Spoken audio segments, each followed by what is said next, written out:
ইরানের মুহুর্মুহুর মিসাইল হামলায় ইসরায়েলের আকাশ প্রতিরক্ষা নিয়ে উঠেছে প্রশ্ন।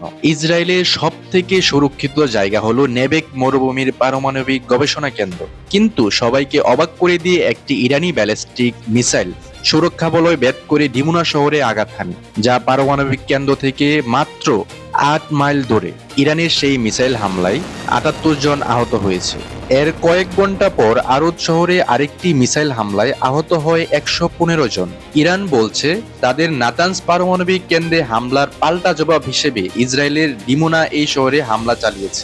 ইসরায়েল দাবি করলেও সব মিসাইল প্রতিহত করা যায়নি, এমনকি কিছু মিসাইল প্রতিরক্ষা ব্যবস্থা ভেদ করে লক্ষ্যবস্তুতে পৌঁছে যায়। প্রাথমিকভাবে যান্ত্রিক ত্রুটিকে কারণ বলা হয়েছে, অথচ ইসরায়েলের কাছে রয়েছে বহুস্তর প্রতিরক্ষা ব্যবস্থা, iron dome, David's Sling, arrow 3 ballistic missile, পাশাপাশি যুক্তরাষ্ট্রের থার্ড সিস্টেম রয়েছে।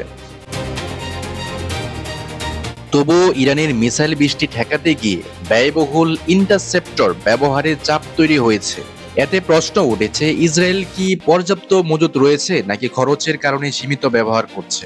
বিশেষজ্ঞরা মনে করছে ইরান এখনই তাদের সবচেয়ে উন্নত মিসাইল ব্যবহার না করে ইসরায়েলের প্রতিরক্ষা দুর্বলতা যাচাই করছে।